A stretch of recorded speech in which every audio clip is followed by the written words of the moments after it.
një nga emrat më të frikshëm në historinë e mafias amerikane, një njeri që ndërtoi një perandori me gjak, frikë dhe miliona dollar. Por çfarë do të thoshit nëse do t'ju tregoja se pas mbiemrit të tij mund të fshihet një lidhje e papritur me arbëreshët? A ishte vërtet Al Capone pasardhës i shqiptarëve të Italisë? Apo kjo është vetëm një legjendë që ka mbijetuar ndër vite? Në këtë video do të zbulojmë faktet, dokumentet dhe teoritë që kanë ndezur debat për dekada. Qëndroni deri në fund, sepse historia që do të dëgjoni është shumë më e ndërlikuar se sa duket. Hijet e origjinës. A fshihej një lidhje arbëreshe pas emrit të Al Capones? Në historinë e krimit të organizuar, pak emra kanë lënë një gjurmë aq të thellë sa Al Capone. Për shumë njerëz, ai është simboli i mafias amerikane, njeriu që sundoi rrugët e Chicagos gjatë viteve të ndalimit të alkoolit, duke ndërtuar një perandori me miliona dollar, ryshfet, dhunë dhe frikë. Fotografia e tij me kostume elegante, kapel fedora dhe puro në dorë është bërë ikonike. Por pas këtij imazhi fshihet një pyetje që prej vitesh zgjon kurreshtin e historianëve dhe studiuesve të diasporës shqiptare. A mund të ketë pasur Al Capone rrënje arbëreshe? Për t'ju përgjigjur kësaj pyetjeje, duhet të udhëtojmë shumë më larg se Chicagoja e viteve 1920. Historia nuk fillon me mafian, as me Amerikën. Ajo fillon në brigjet e Italisë jugore, shekuj më parë, kur mijëra shqiptar u larguan nga trojet e tyre për t'i shpëtuar pushtimit osman. Ata u vendosën në Kalabri, Sicili, Bazilikat, Molise, Puglia dhe Campania, duke krijuar komunitete që edhe sot njihen si arbëreshe. Arbëreshët ruajtën për shekuj gjuhën, traditat, veshjet dhe fenë e tyre. Ata jetuan mes italianëve, por pa humbur identitetin. Në shumë fshatra, edhe pas 500 vjetësh, mund të dëgjosh ende një formë të vjetër të shqipes që ka mbijetuar brez pas brezi. Pikërisht këtu lind edhe teoria që lidhet me Al Caponen. Disa autorë kanë sugjeruar se mbiemri Capone mund të jetë lidhur me familje që jetonin në zona ku kishte komunitete arbëreshe. Të tjerë kanë pretenduar se disa degë të largëta të familjes mund të kenë pasur origjinë shqiptare, e cila me kalimin e kohës u italianizua. Por sa qëndrojnë këto pretendime? Historianët serioz janë të kujdesshëm. Dokumentet zyrtare tregojnë se babai i Al Capones, Gabriele Capone, ishte berber dhe kishte lindur në Angri, pranë Napolit, në rajonin e Campanias. Nëna e tij, Teresa Raiola, vinte gjithashtu nga Italia jugore. Të dy emigruan në Shtetet e Bashkuara në fund të shekullit duke ndjekur ëndrrën amerikane, si miliona italianë të tjerë. Në atë periudhë, Italia jugore po përjetonte varfëri ekstreme. Tokat ishin të pakta, puna mungonte dhe shumë familje nuk kishin mundësi të mbijetonin. Amerika dukej si vendi ku çdo njeri mund të ndërtonte një jetë të re. Mes atyre emigrantëve ishte edhe familja Capone. Më 17 janar 1899, në Brooklyn të New Yorkut, lindi Alfonso Gabriel Capone, djali që më vonë do të njihej në të gjithë botën si Al Capone. Askush nuk mund ta imagjinonte se ai foshnjë do të bëhej një nga njerëzit më të famshëm dhe më të frikshëm të shekullit Fëmijëria e Al Capones nuk ishte e lehtë. Lagjet ku jetonte ishin të mbushura me emigrant italian, irlandez dhe hebrenj. Shumë familje jetonin në varfëri, ndërsa bandat e rrugës ishin bërë pjesë e jetës së përditshme. Që në moshë të vogël, Alfonso tregoi një karakter impulsiv. Ai nuk ishte nxënës i keq, por kishte vështirësi të pranonte autoritetin. Një konflikt me një mësues përfundoi me përjashtimin e tij nga shkolla. Ishte vetëm 14 vjeç. Ky moment do të ndryshonte rrjedhën e jetës së tij. Pa arsim dhe me pak mundësi për punë, ai filloi të kalonte gjithnjë më shumë kohë në rrugë. Aty njohu grupe të rinj që merreshin me vjedhje të vogla, bigjoz dhe shantazh. Fillimisht, gjithçka dukej si një mënyrë për të fituar disa dollar. Por shumë shpejt, këto grupe u shndëruan në shkollën ku Al Capone mësoi rregullat e botës së krimit. Në atë kohë, mafia italiane në Amerikë nuk ishte ende organizata gjigante që do të bëhej më vonë. Ajo përbëhej nga grupe lokale që kontrollonin lagje të caktuara. Rivaliteti ishte i ashpër dhe dhuna ishte mënyra më e zakonshme për të zgjidhur konfliktet. Capone u dallua shpejt për inteligjencën e tij. Ndryshe nga shumë kriminalë të tjerë, ai nuk mbështetej vetëm te forca. Ai dinte të fitonte besimin e njerëzve, të krijonte aleanca dhe të shfrytëzonte çdo mundësi për të avancuar. Megjithatë, një ngjarje e veçantë do t'i ndryshonte përgjithmonë pamjen dhe pseudonimin. Teksa punonte si truproj në një lokal, Al Capone bëri një koment të pahishëm ndaj motrës së një klienti. Vëllai i saj reagoi menjëherë dhe e goditi disa herë në fytyrë me thikë. Plagët ishin të thella. Ato lanë 3 shenja të dukshme në faqen e majtë të Capones, që nga ajo ditë, shumë njerëz filluan ta quanin scarface, që do të thotë fytyra me shenja. Ironikisht, vetë Capone e urrente këtë noftë. Ai përpiqej gjithmonë t'i fshihte shenjat në fotografi dhe u thoshte gazetarëve se plagët i kishte marrë gjatë luftës, edhe pse kjo nuk ishte e vërtetë. Ndërsa reputacioni i tij rritej, një tjetër figurë e rëndësishme po e vëzhgonte me kujdes. Ai ishte Johnny Torrio. Torrio konsiderohej një strateg i jashtëzakonshëm i botës së krimit. Ndryshe nga gangsterët impulsiv, ai mendonte si biznesmen. Ai kuptoi se i riu Al Capone kishte potencial dhe vendosi ta merrte në mbrojtjen e tij. Ky vendim do të ndryshonte jo vetëm jetën e Capones, por edhe historinë e mafias amerikane. Në fillim të viteve 1920, Torrio u zhvendos në Chicago, ku po ndërtoi një organizatë kriminale shumë më madhe se çdo band rruge në New York. Ai kishte nevojë për njerëz besnik, të zgjuar dhe të gatshëm të bënin gjithçka për pushtet. Al Capone ishte zgjedhja ideale. Ai la pas Brooklynin dhe u nis drejt qytetit që shumë shpejt do ta kthente në mbretin e padiskutueshëm të botës së krimit. Por ndërsa emri i tij po bëhej gjithnjë më i frikshëm, pyetja për origjinën vazhdonte të mbetej pa përgjigje. Ishte ai thjesht një italian nga Kampania, apo në rrënjët e familjes së tij fshihej një lidhje shumë e vjetër me arbëreshët që kishin mbërritur në Itali pas rënies së trojeve shqiptare? Për ta zbuluar këtë, duhet të ndjekim gjurmët e familjes Capone në fshatrat e Italisë jugore dhe të kuptojmë se si historia e emigracionit, traditat arbëreshe dhe dokumentet genealogjike ndërthure me jetën e njeriut që u bë sinonim i mafias amerikane. Gjurmët e humbura, arbëreshët e Italisë dhe misteri i familjes Capone. Për të kuptuar nëse ekziston ndonjë lidhje mes Al Capones dhe arbëreshëve, duhet të kthehemi pas në kohë, në një periudhë kur Italia jugore ishte një mozaik popujsh, kulturash dhe identitetesh. Pas shekullit e V, mijëra shqiptar u larguan nga trojet e tyre për shkak të përparimit të perandorisë osmane në Ballkan. Shumë prej tyre ishin luftëtar, bujq, familje fisnike dhe njerëz të zakonshëm që kërkonin një vend ku të mund të ruanin jetën dhe traditat e tyre. Ata u pritën në disa zona të Italisë jugore, ku morën toka dhe krijuan vendbanime të reja. Këto komunitete u bën të njohura si arbëreshe. Për shekuj me radhë, arbëreshët jetuan mes italianëve, por ruajtën një identitet të veçantë.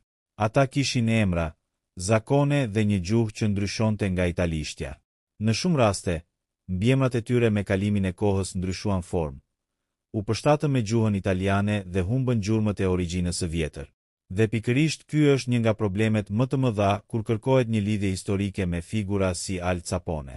Një familje mund të ketë pasur origjinë arbëreshe disa breza më parë, por dokumentet mund të mos e tregojnë qartë. Në disa raste, identiteti ndryshonte nga një brez te tjetri. Një familje që në shekullin e V mund të ishte shqiptare, në shekullin E mund të regjistrohej thjesht si italiane. Kjo është arsyeja pse disa teori rreth origjinës së Al Capones janë të vështira për të vërtetuar. Emri Capone lidhet kryesisht me Italinë jugore, veçanërisht me zonën e Kampanias. Kjo zonë nuk ishte një nga qendrat më të mëdha arbëreshe si Kalabria apo Sicilia, por gjatë historisë ka pasur lëvizje të shumta popullsish. Disa studiues të historisë së diasporës shqiptare kanë ngritur pyetjen: a mund të ketë pasur një degë të largët arbëreshe që u integrua në shoqërinë italiane dhe humbi identitetin e saj? Është një mundësi teorike, por mungojnë dokumentet që ta konfirmojnë. Megjithatë, historia e familjes së Al Capones është një shembull interesant i mënyrës se si miliona emigrant europian u përzien në Amerikë. Kur prindërit e tij mbërritën në Shtetet e Bashkuara, ata nuk ishin thjesht italian. Ata ishin pjesë e një bote të vjetër ku identitetet ishin shumë më komplekse. Italia vet ishte një shtet relativisht i ri.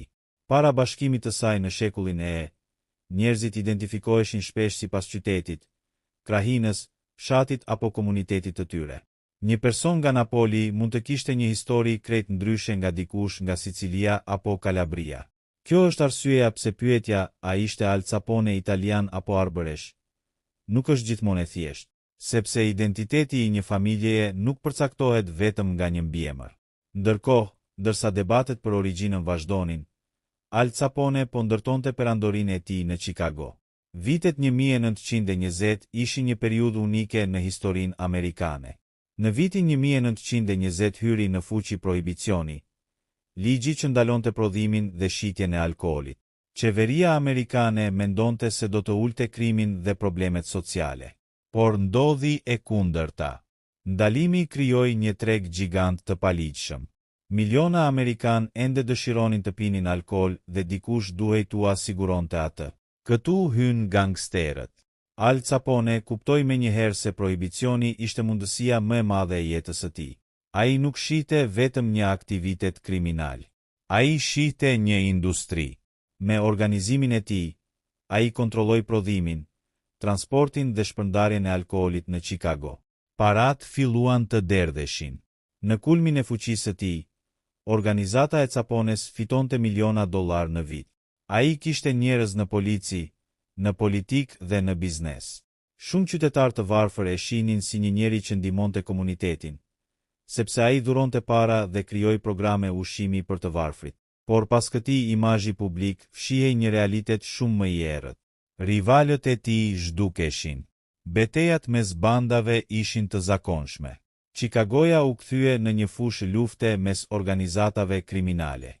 Ngjarja më e famshme ishte masakra e ditës së Shën Valentinit në vitin 1929, ku 7 anëtar të një bande rivale u vranë në një garazh nga persona të veshur si policë.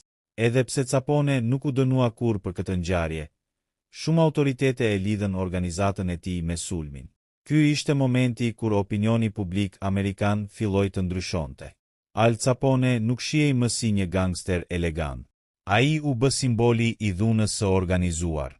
Ndërsa fama e tij rritej, qeveria amerikane kërkoi mënyra për ta rrëzuar. Nuk arritën ta dënonin për vrasje. Nuk arritën ta kapnin për aktivitetet e tij kriminale, por gjetën një tjetër rrugë. Parat. Hetuesit federal filluan të analizojnë financat e tij dhe zbuluan se ai nuk kishte deklaruar miliona dollar të ardhura. Në vitin 1931, Al Capone u shpall fajtor për evazion fiskal. Njeriu që kishte sfiduar policin, rivalët dhe qeverin, përfundoi në burg jo për krimet më të dhunshme që i atribuoheshin, por për taksat. Por çfarë ndodhi me origjinën e tij? A mbeti ndonjë gjurmë e një prejardhjeje arbëreshe? A ekzistojnë dokumente të fshehura në arkivat e Italisë që mund të ndryshojnë atë që dim për familjen Capone? Apo historia e Al Capones arbëresh është vetëm një legjend moderne që lindi nga dëshira për të lidhur një figurë të famshme me historinë shqiptare? Përgjigja kërkon të shkojmë edhe më thellë në pemën familjare të tij dhe në historinë e komuniteteve shqiptare në Itali. Legjenda dhe faktet. A ekziston një gjurmë shqiptare në pemën familjare të Al Capones? Historia shpesh ndërtohet jo vetëm nga dokumentet, por edhe nga tregimet që kalojnë brez pas brezi. Disa histori mbjetojnë sepse ka një bazë të vërtetë, ndërsa të tjera sepse janë aq interesante sa njerëzit dëshirojnë të besojnë se janë të vërteta. Rasti i Al Capones dhe një lidhje të mundshme arbëreshe është pikërisht një histori e tillë. Për shumë shqiptar, ideja se një nga gangsterët më të famshëm në botë mund të kishte rënje arbëreshe është jashtëzakonisht intriguese. Ajo bashkon dy histori të fuqishme: historinë e diasporës shqiptare dhe historinë e mafias amerikane. Por kur largohemi nga emocionet dhe shohim dokumentet, tabloja bëhet më e ndërlikuar. Familja e Al Capones ishte nga Italia jugore. Babai i tij, Gabriele Capone, lindi në Angri, një qytet në provincën e Salernos, në rajonin e Campanias. Nëna e tij, Teresa Raiola, gjithashtu vinte nga një familje italiane e jugut. Ata nuk njiheshin publikisht si arbëresh, por kjo nuk e mbyll plotësisht pyetjen. Arbëreshët nuk kanë qenë gjithmonë të regjistruar në histori me një identitet të qartë. Në shumë raste, familjet u asimiluan gradualisht në shoqërinë italiane. Gjuha u harua, zakonet u zbehën dhe mbiemrat ndryshuan. Një familje mund të kishte pasur paraardhës shqiptar disa shekuj më parë, dhe më pas të konsiderohej plotësisht italiane. Pikërisht këtu lindin teoritë. Disa studiues të historisë e emigracionit kanë vënë në dukje se shumë familje nga Italia jugore kanë histori të përzjera. Rajonet si Campania, Puglia dhe Calabria kanë qenë gjithmonë zona ku popujt të ndryshëm kanë jetuar pra njëri tjetrit. Grek, latin, norman, shqiptar, spanjoll dhe shumë të tjerë. Prandaj, një lidhje e largët arbëreshe nuk është e pamundur, por e mundshme nuk do të thotë e provuar. Dhe ky është ndryshimi që shpesh humbet në tregimet sensacionale. Nuk ka një dokument të njohur historik që të thotë Alfonso Capone ose paraardhësit e tij ishin arbëresh.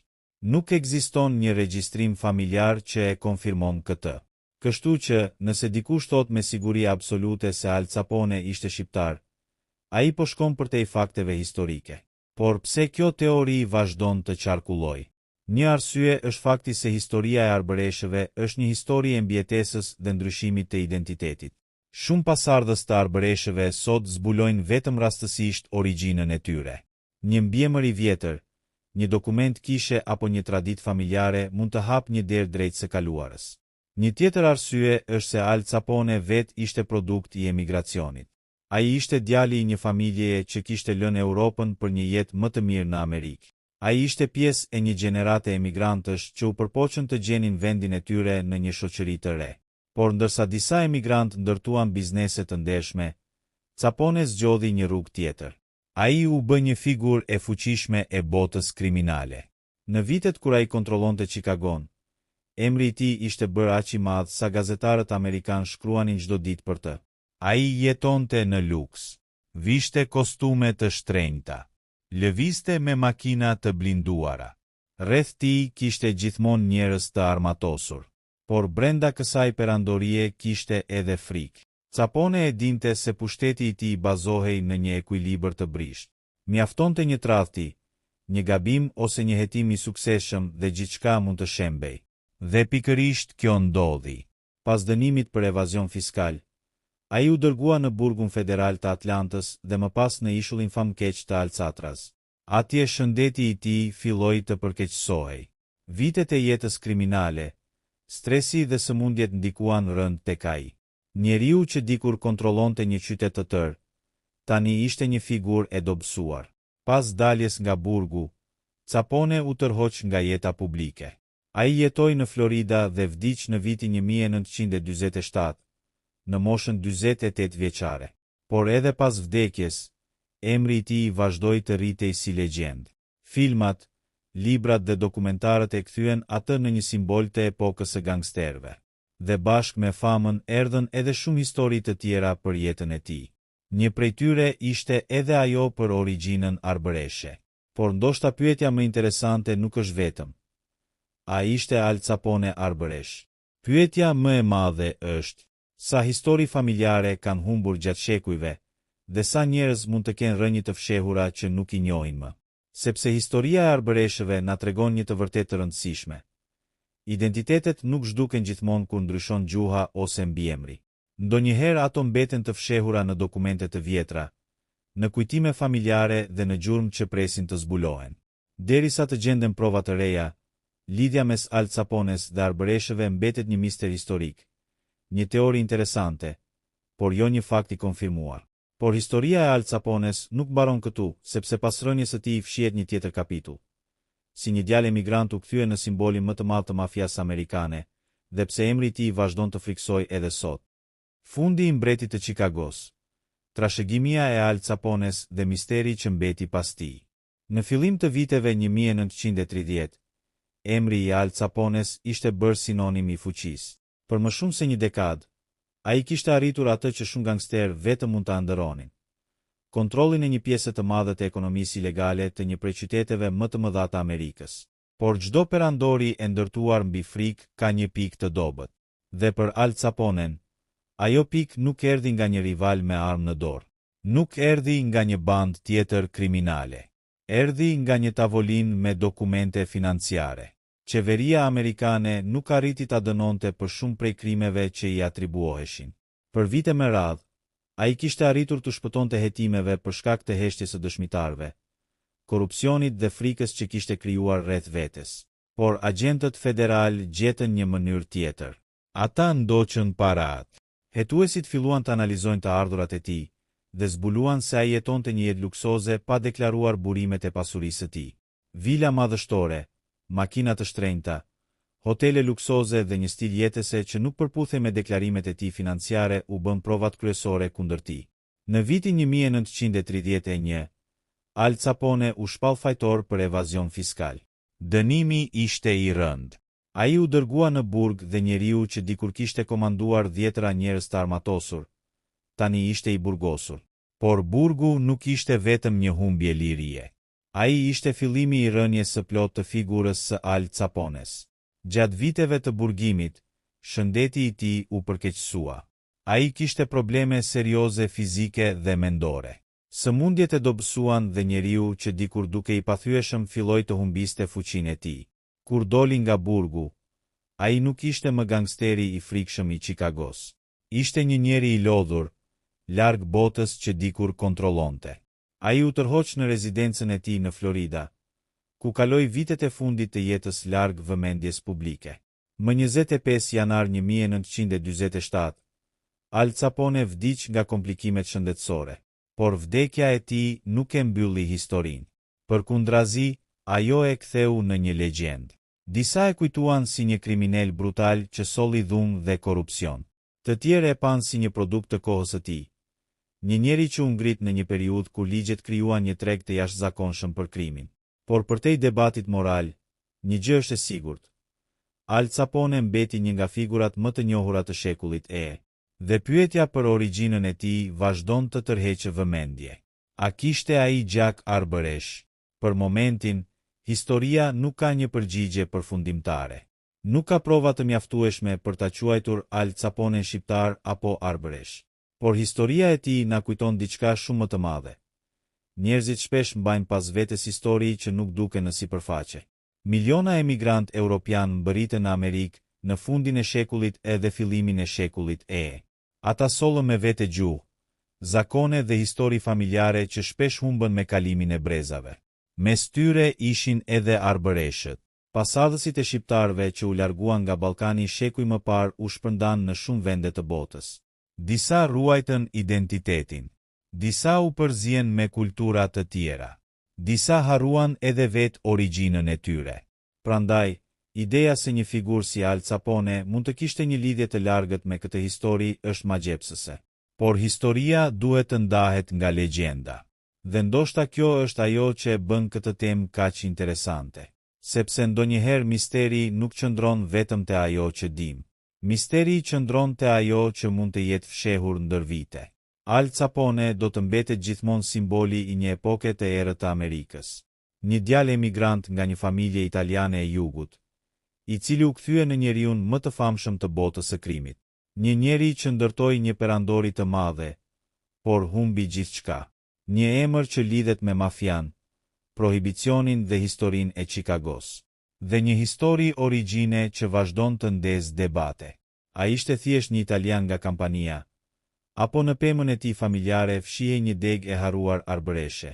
Derisa dokumentet të japin një përgjigje të qartë, kjo pyetje do të mbetet një nga misteret më interesante rreth një prej figurave më të famshme të shekullit të kaluar.